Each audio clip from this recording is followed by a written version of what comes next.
Hey Peaches, I'm Eleanor and welcome to Peaches by Starlight Tarot. This is your weekly pick a card reading as it pertains to work, career, job, that kind of thing. I am using Soul Trees and the Linestrider Tarot.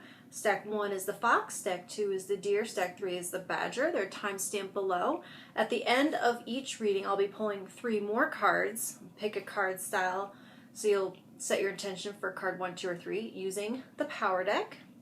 And this is a general reading for the collective, so if you'd like a private reading all to yourself, my Etsy page is linked below, and I have it set up to where it lists all the decks, and you can create your own and design your own.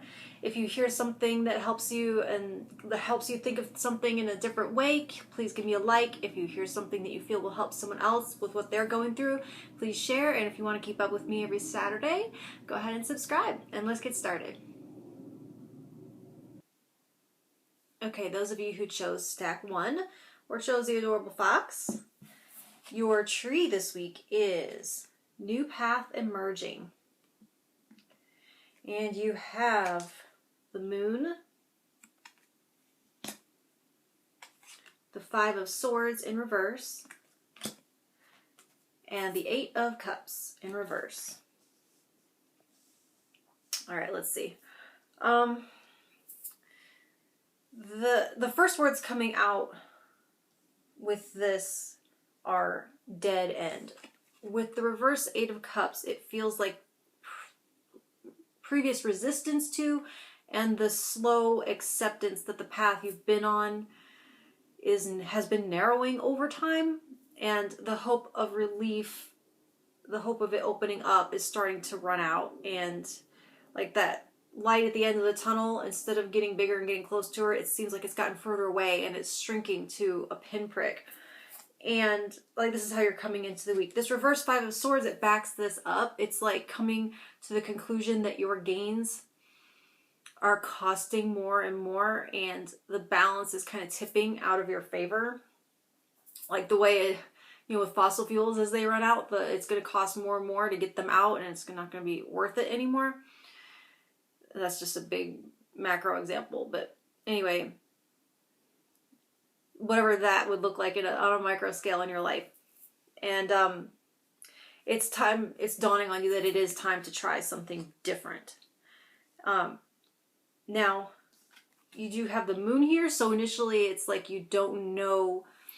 You do know something has to change. That's like very obvious here, but that's the easy part, but the hard part is, but how? But what? What is that? You've got the will, but not exactly any clue where to start. Everything's kind of unknown, and there's no place to get traction, and everything's kind of in the dark and in the shadow. You find that in doing some shadow work, in diving into that shadow. The Moon is usually an indicator of it being time to do some shadow work. And now that might sound all kind of spiritual and personal and not relevant to your job or how you make money, but this being a major arcana, it's like this idea that a job is just a job. You just do it, you shut up, and you go home. That philosophy isn't conducive to a satisfying lifestyle. It's that how you make a living is integral to whether you enjoy or do not enjoy your life. You spend too much time there for it not to be in alignment with your values and your lifestyle and your identity, right? So this new path emerging they're talking about, it emerges out of the depths of your shadow from this Moon energy. Your shadow contains your not well understood drives, your motives, your traumas, the traumas that your triggers are still wired to underground. It's like, you know what made you mad, but you know why it made you mad. What does that thing that happened way back in your past, what is that still buried landmine that's still active down there? The parts of yourself that you decided that you can't accept, and so you banish them. Long-term unmet needs. It's that damaged inner child that the ego has told us is a monster. And when you approach its lair with your sword sheathed and your arms open for receive, for embrace, it runs toward you, and it's not with teeth bared, but with pigtails bouncing and arms open in return, as a return to wholeness. And so that's when, out of the dark, this new path emerges. You'll see a new light emerge and a new option emerge out of that tunnel, a new idea, a new hope, or a new passion. So go ahead and set your intention for whether you feel like card 1, 2, or 3 will have a message, or you can choose more than one. Let me tune in to the foxes.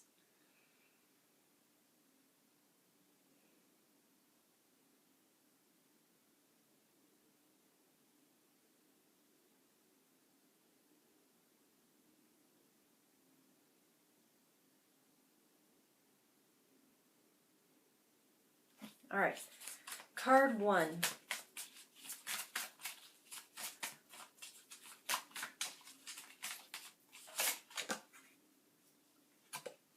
right, here. That is your image. And it says, destiny. Your active power is the key to your destiny. Like a sacred flute player enticing your truth of spirit out into the light of day, own your power because you are made of power. And active power comes from a place of passion within your deepest being. Haha. There we go. Out of the light, out into the light from your deepest being. It is an expression of your totality of who you are in the world. To find your active power is to live your dreams. What would you do if you could do anything? Discover what that is and then do it. To find your power is to find your destiny. All right. Card 2.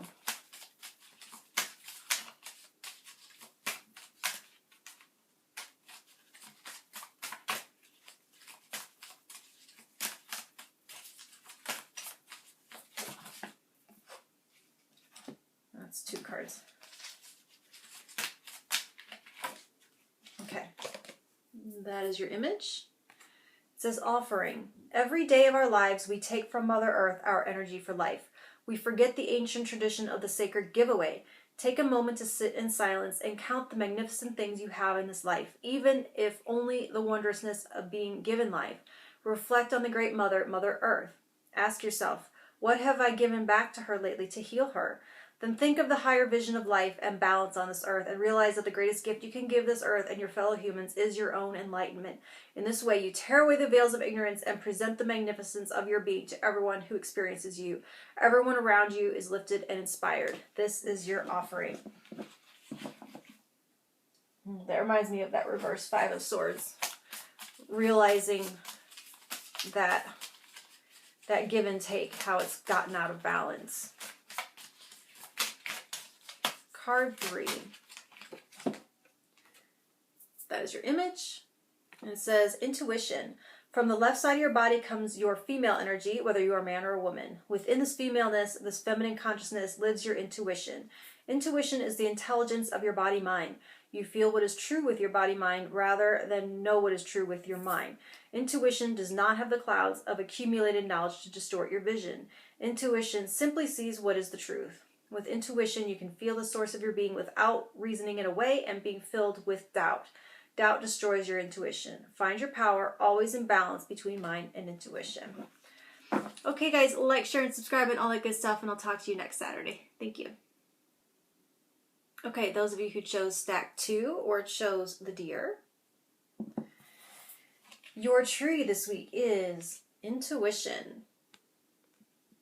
Okay, and you have the King of Cups in reverse. Mind your emotions.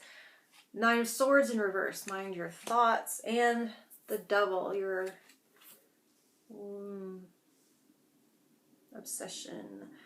Okay, so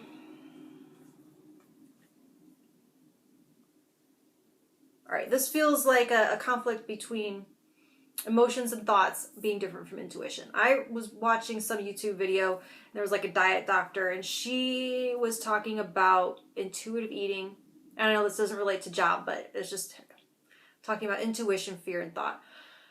She called intuition lack of logic and reason, and she sounded kind of sanctimonious and dismissive and contemptuous of intuition as a valid source of information. And it did annoy me initially, but some of that dismissiveness arises out of that confusion between fear and intuition, or the way we can call unchecked emotions. These are your unchecked emotions right here. We can call that intuition. Oh, I have a gut feeling. I just have a feeling. That's just, it could be an unchecked emotion. And that can give intuition a bad rap because of all the things that we call intuition that are not intuition. And honestly, showing cups and your emotions and showing the swords, your logic, being in reverse, both could be blocking your intuition at this time. It's not a combination of the two. It's neither. It's a whole other thing. So how does this pertain to your livelihood in a reading without pentacles? Pentacles being about your resources and your money. All we're left is this devil energy, this major lifestyle, life cycle, spiritual energy. And so there is this feeling right now, this sense that the two are linked, the two are inextricable, like conjoined twins that are sharing a blood supply or sharing a very important organ. So that what's going on in your job and in your work and in your livelihood and your ability to support yourself is tied somehow to who you are and your identity and your self-worth. So we're talking about attachments, whether it is to a lifestyle, loyalty to a company, dependence on another rather than getting a job. It is feeling trapped and bound to one thing or another, whatever that means in your situation. And your intuition is trying to tell you where that is. Where are you giving your power away? And the reasons you might not be able to connect with it right now are going to be this kind of worst case scenarioing that you might be doing, telling stories that stir up fear and throw you off balance. I feel like this voice is kind of getting this upset. Having conversations in your head, you know how you might have a meeting or you might have something, you start to prepare for the meeting and you start to imagine what they're going to say and you're going to say, and it starts to go off the rails in your head and it starts to devolve into anger. Your intuition has something to communicate that will help you understand how to free yourself. Ease those fears, quiet those thoughts, and put you upright again. And first you have to switch off this overactive imagination.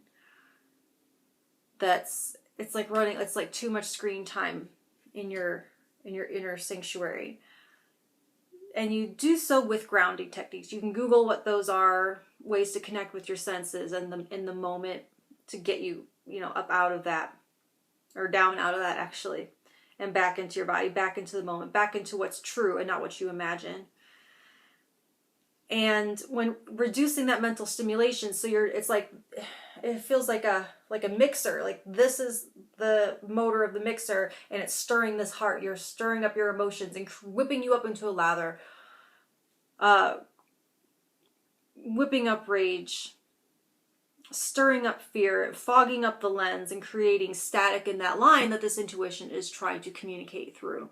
And it's trying to get you information on what you are fixated on, why you are fixated on it, why you feel stuck, what feelings are you trying to not feel by being fixated, and how to take your power back from this devil once and for all. But you have to turn off your active imagination that is stirring up your emotions and just creating this whirlwind that is blocking your intuition,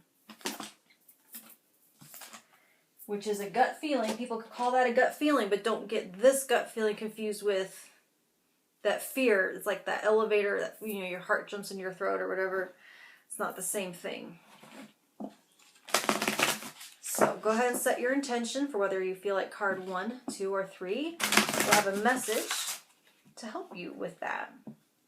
Help you learn to connect with your intuition. Okay, dears, let me tune in.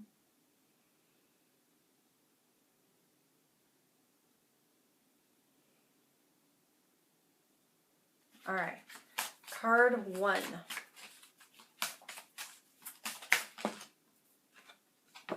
That is your image. Illumination. As darkness comes, the mirrors of your spirit reflect different images. It is the time when the world changes and your being begins to glow. Reflect on the new vision that has been living on the perimeter of your consciousness. An idea is stalking you and awaits your invitation, a place within you to begin life. The totality of your creativity comes after you have begun your work on the sacred painting of your life. It is then that the muses of inspiration surround you like eagles and cheer you on to illumination. Take responsibility for your work and your life, and then illumination will follow. Card 2. That is your image. Trust. In love, there must be trust. Without trust, there is no love. Jealousy is an illness of the mind and the heart. Trust lives in the lodge of your innocence. The Hayoka is a warrior of the Native American tradition who goes into battle backward on his horse with a broken lance, knowing that the Great Spirit will protect him. It is this kind of trust that you need. The imbalanced aspects of patriarchal history reside like stone carvings within each of us.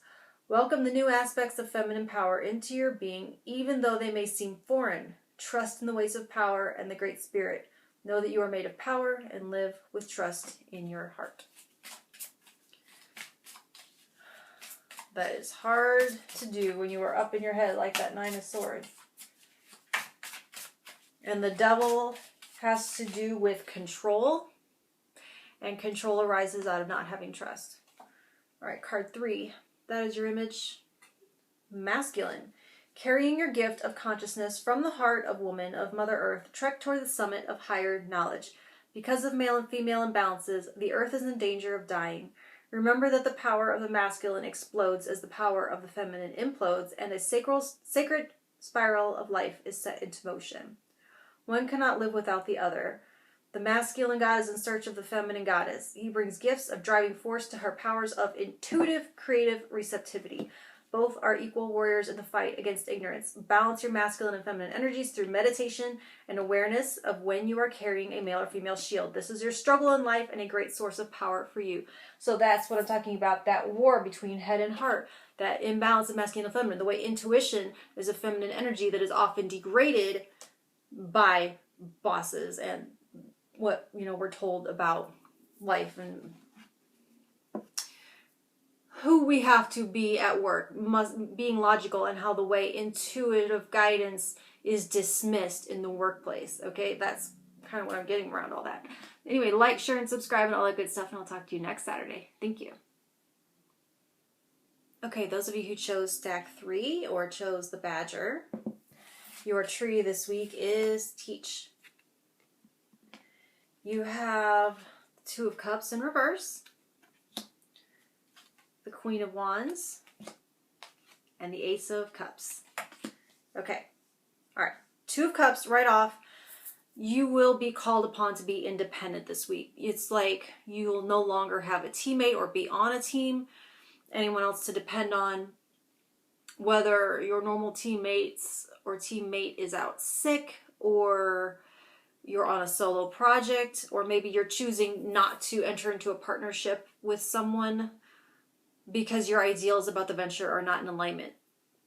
Whatever that means. So with this Queen of Wands, though, you are taking the reins yourself and becoming a leader, or in this case, a teacher, a way shower for others. And with this leading into the Ace of Cups, you might be awakening a whole new passion, realizing you have a knack for it. Like maybe you've never considered yourself a teacher or an instructor or a trainer or a way shower or a mentor.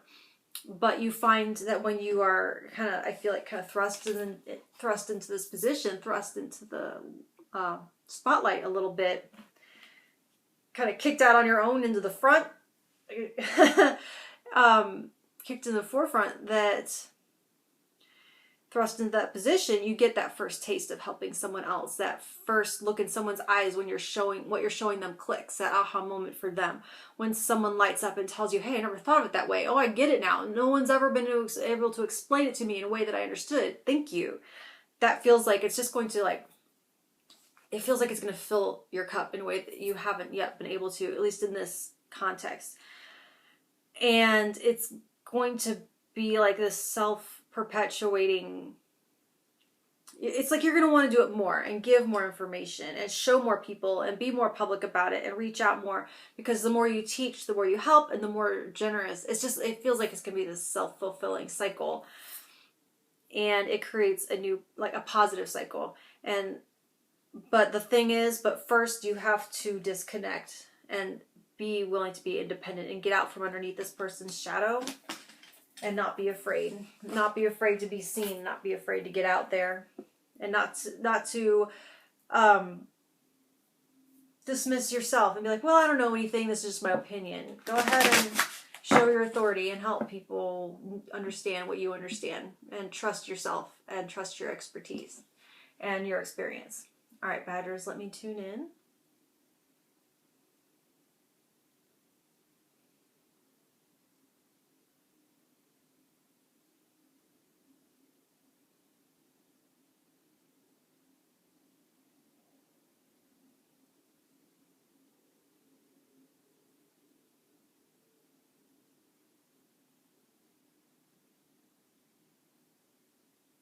All right, card 1.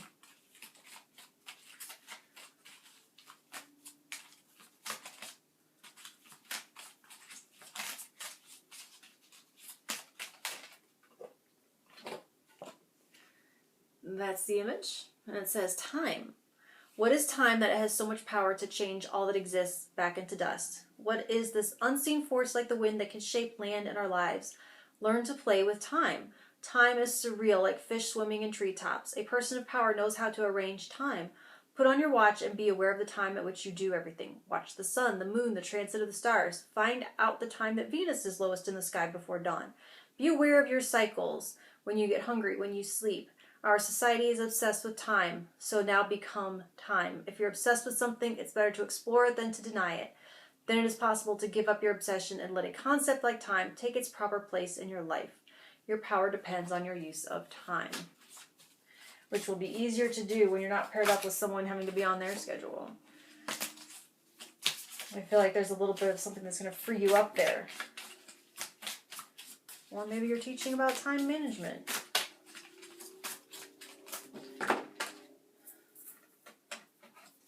All right. There's your image. It says truth. Are you living your truth? Your being is like a spirit lodge. Within the sacred place is your realization and the divine light of your creation. Live in your spirit lodge, surrounded by peace and joy.